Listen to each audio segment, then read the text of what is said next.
સરસ્વતી માં સ્વરદીયો હરિ ગણપતિ દેવ્યો જ્ઞાન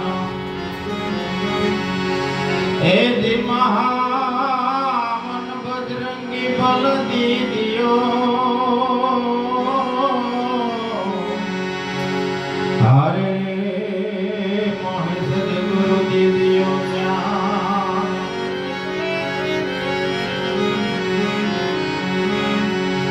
યા દેવી સર્વભૂતેષુ મા શક્તિ રૂપેણ સંસ્થિતમ નમસ્તસ્ય નમસ્તસ્ય નમો નમઃ પણ ને કટે ગન ધર્મની હન પાણે વાત પણ ને કટે ગન ધર્મની હાર ને કટે ગન ધર્મની હન પાણે વાત પણ સંતને હે સુરાય ની પદાવતી હાર રે તો હરઠને હમેરા નેક ટેકન ધર્મને આયા તો પાણે પાણે વાત એ સંતને સુરા નિપજાવતી અમારી હરઠની હમેરા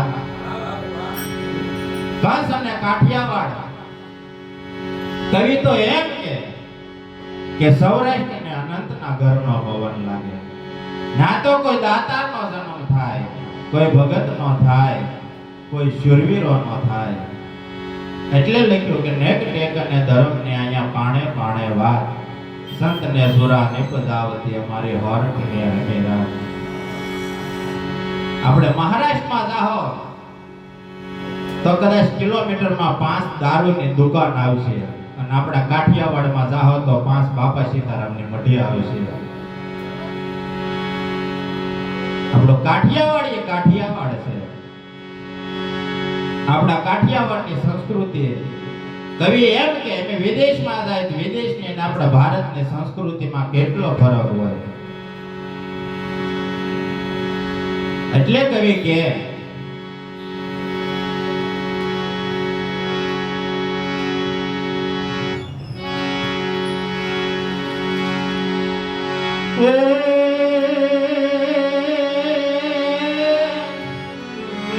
હાર મોઢે બોલ માવડી હન મને હાથે નાનપણ હાંભળે પણ મોટ બની મજા હાર રે મન કડવે લાગે કાગડા પણ કાઠિયાવાડમાં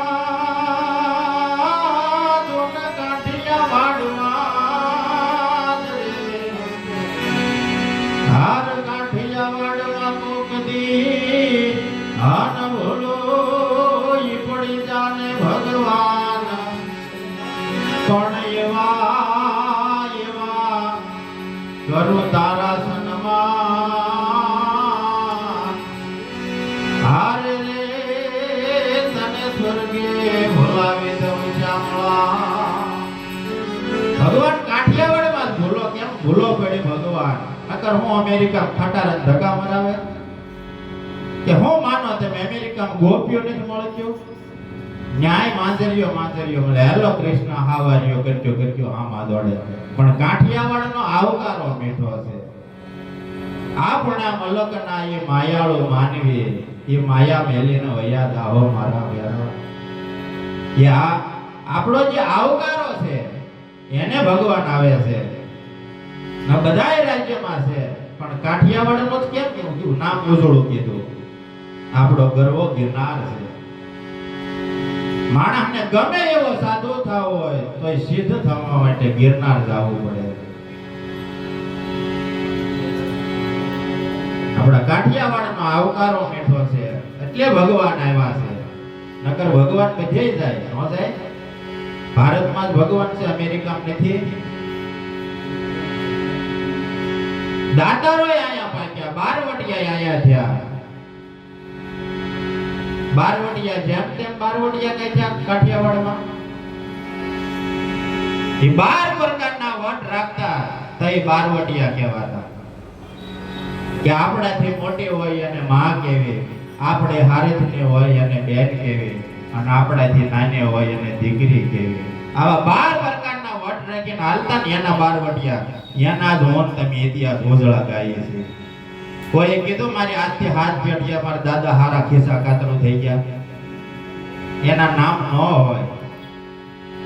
એ તો કાયકા સમાજમાં કીર્તિ કમાઈ ગયા, એના જ હોન તમે યાદ કરીએ છીએ. એમાંનો એક દાખલો આપણે જસદણ આલા ખાસર. એમ કહેવાય આલા ખાસર રોજ સવારે ઉઠે અને ગરીબોને રાણી સિક્કાનું દાન કરે.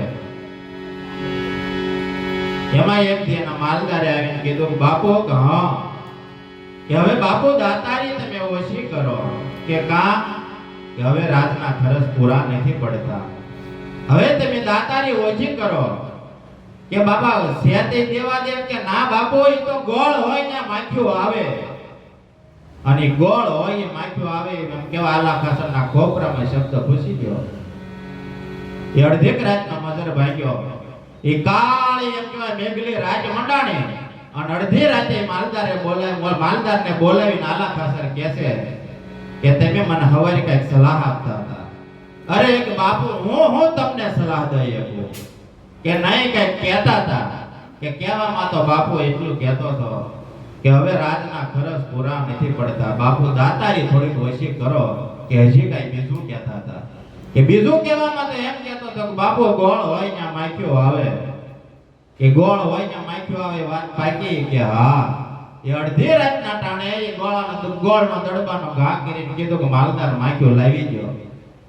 અરે બાપુ કે આ રાજ છે, રાજ્ય થોડી માખ્યો આવે? કે રાજ્ય ન આવે? કે નહીં, એ કે આજ મારા દિવસો છે ને એટલે દુખી આવે છે, માટે મને દાન કરવા ના નહીં પડતો. મારી પાસે બીજો પહેરવા લેવાનો હોય કોણ આશા લઈને આવવાનું? આજ મારા દિવસો છે એટલા માટે દુખી આવે છે. આપણે કરણ પછી બીજો આ જસદણનો આલા ખાસર દાનવીર થઈ ગયા. અને માણાવદરનો કમાલ ખા. એ જૂનાગઢ નવાબને ખબર પડી કે આ માણાવદરનો દાતારમાં કેમ નામ આવે, કમાલ ખા કેમ થાય? બોલાવો એને જૂનાગઢમાં. વા જૂનાડાનો ધણી 12 ગામનો માણાવદરનો અમુક એક દાતારીમાં નામ આવે. એ જૂનાગઢ બોલાવ્યા કે આની પહેલા તો મારે પરીક્ષા કરવી છે. એ કમાલ ખાન કહેવાય જૂનાગઢની કચેરીમાં વહી ગયા. આ નવાબ કહે છે કે હાલો આપણે નગર ચર્ચા કરવા માટે નીકળીએ. અને નગર ચર્ચા કરતા હતા, ભિખારી બાજુ બેઠો ભીખ માંગતો હતો રોડ ઉપર. ન્યા ઉભા રાખીને કીધું કે કમાલ ખા? એ કે હા. એ કે આને તમે હું દઈ શકો? તમારું તો બહુ મોટું દાતારીમાં નામ છે, કે આને તમે હું દઈ શકો? કે નવાબ રહેવા દેજે બાપ, હું દઈ શકી તું નહીં દઈ શકી. અરે કે ન હોય, તમે જે દઈ દો તો હું દઈ દઉં. તો કે મેં મારું માણાવદર દઈ દીધું, તું તારું જૂનાડું દઈ દે. એ ન બને. એટલે કીધું નેક ટેક અને ધર્મની આયા પાણે પાણે વાત. આ સંત ને સુરા નિપજાવતી અમારી હોરઠની અમીરાત. ગિરનારના એક પાણે એક ઇતિહાસ પડ્યા છે. ક્યાંય દાતારી ના પડ્યા, ક્યાંય શૂરવીરો ના પડ્યા. જગત જનને જણતો એવા જણજે ને કા ભગત કા દાતાર ને કા સૂર. નિતર રેજે વાંજણી માતારો મત ગુમાવીશ નોર. એમ કહેવાય એક કવિને નીકળવું અને માનો મૃતદેહ પડેલો નાનો એવો દીકરો ભયપાન કરવા માટે વલખા મારે છે. ત્યાંથી કવિને નીકળવું. કવિ આ દ્રશ્ય જોયું કે માં મરી અને મરદું પડ્યું, છોરું મોડ છડે એને થોડુંક ધાવણ ધાવવા દેને ઠાકરા. કે હે અખિલ બ્રહ્માંડના માલિક, આ બાળકનો શું વાંક છે? એને થોડુંક તો ધાવવા દે.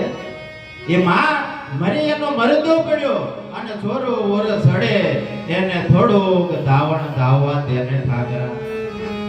આપણા કવિએ કેટલો આ જતન કર્યો આપણે સંસ્કૃતિનો. કવિ કાગ બાપુ લઈ લ્યો, તખરદાન રોહણિયા લઈ લ્યો, એ નાની નાની વાતમાંથી મર્મ કાઢે ને એને આજ મને તમને સમજાવ્યું જીવન કેમ જીવવું. આ બધાય સાધુ ભક્તિ કરે પણ ભક્તિ ભજન થી ઉત્પન્ન થાય, મારી તમારી લીધેલી ન થાય. આ ભજન કરો, ભજનમાં જે એના છે એનો મર્મ સમજો ને એમાંથી જે ઉત્પન્ન થાય એનું નામ ભક્તિ. ગમે એવું પાણી જાતું હોય પણ હામાં પાણી હાથી જેવા જનાવરને નાખો તો એ નહીં તરી કે ડૂબી જાય, પણ નાની એવી માછલીને વેતે મેકો હામાં પાણી વયું જાય. હામાં પાણી હાથી જેવો જનાવર ન તરી શકે. આ જીવ ક્યાં કે છે કે જો તમારે અનુસરવું હોય તો હામાં પાણી હાથી કુડે માછલા કરે, તણખલ્યા બની જવા જગતમાં કરવું હોય તો ઓછા તો સબ કોઈ ચાલે પણ નિશા ચાલે નહીં કોઈ. એક બાર જો નિશા ચાલો તો સબસે ઊંચા હોય. બસ મારે વધારે વાત નહીં કરતા, બીજા કલાકારોને વિનંતી કરી ભજનના દોર તરફ ફરીને આવીએ, પણ એ વાત કરતા પહેલા એક આ ઉત્સવને જોરદાર તાળીઓથી વધાવી લો, કારણ કે આવો મને એટલું સારું ભજન ગાવો એ બહુ સારી વાત. અને બધાય ભગવાનને પ્રાર્થના કરો કે આનાથી વિશેષ એને મોટું સ્ટેજ મળે. અને એક વખત બે હાથ ઊંચા કરી અને હનુમાનજી મહારાજને એવી દઈ બોલાવો. બોલ શ્રી હનુમાનજી મહારાજ